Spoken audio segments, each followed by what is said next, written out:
Jordan Clarkson, Aj Kwame at Jalen Green pwedeng maging local player ng ating national team ng Gilas Pilipinas. Katulad ng dinaanan ni Quintin Melora Brown, mas magiging malakas nito ang Pilipinas sa henerasyon ng FIBA World Cup Championship. Tara mga idol, isa-isay natin dito yung pag-usapan para sa ating video na ito.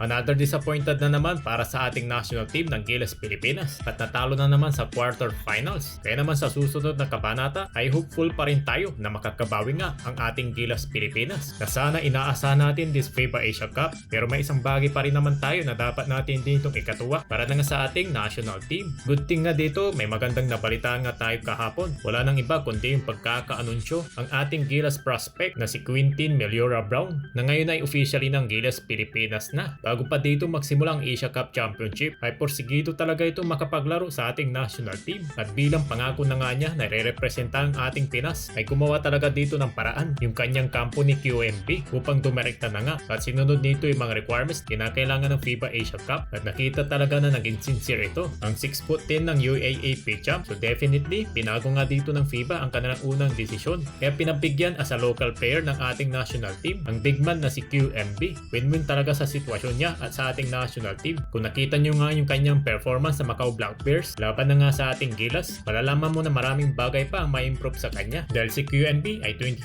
years old pa lang. Dito na magsisimula ang kanyang playing years na isa sa mga magbibigay dito ng pag-asa at lumakas pa ang ating pambansang kupunan sa mga henerasyon pa ng ating sasabakan at sa pagiging local player na nga dito ni QNB. Eksaktong kinakailangan pa natin talaga dito ng isang legit na big man at dahil na nga dito sa ginawa ni QMB na pwede rin ditong gawin ng mga iba pang international half Pinoy blooded players. Yung nga yung maging local dito na maglalaro ng ating national team. Katulad na lang ng sitwasyon ni Jordan Clarkson, Jalen Green at pati na nga rin itong si Aj Kwame na wala nga imposible sa kampo dito ni QMB ay tiyak na kaya rin nila ditong gawa ng paraan na bilang na nga maging local player sa atin na nga ang Gilas Pilipinas. Lalo na nga itong si Jordan Clarkson, ang kanyang status na bilang naturalized player ay posible rin ditong mabago as a local player. Yung kanyang status na nga sa FIBA na patunay na maraming beses na itong lumaro sa ating national team. Pangalawa si Aj Kwame, although walang dugong Pinoy, ay posibleng ma-achieve na nga dito ni Kwame na makukonsidera sa FIBA sa pamamagitan na nga dito ng kanyang pagiging residency sa Pilipinas since noong 2016 pa dahil dito na nga siya nag-aral, tumira at nahasa sa larong basketball na isa sa mga bagay na pasok sa rules ng FIBA. At ang panghuli, ang second overall pick 2021 NBA draft na si Jalen Green na magiging katulad lang ng kaso ito ni Jordan Clarkson na may pag-asa na makapaglaro as a local player na kung saan ay pasok na pasok sa lahat ng aspects na bagay naman na tumugma sa vision ni Jalen Green sa hinaharap dahil willing nga itong irepresenta ang ating bansa ng 23 years old na NBA player. Kaya kung makapasok ito sa programa ng Gilas ay matagal-tagal natin itong mapapakinabangan. At the same time, sasabay ito sa mga core ng ating Gilas players. Katulad na lang dito ni Kai Soto, AJ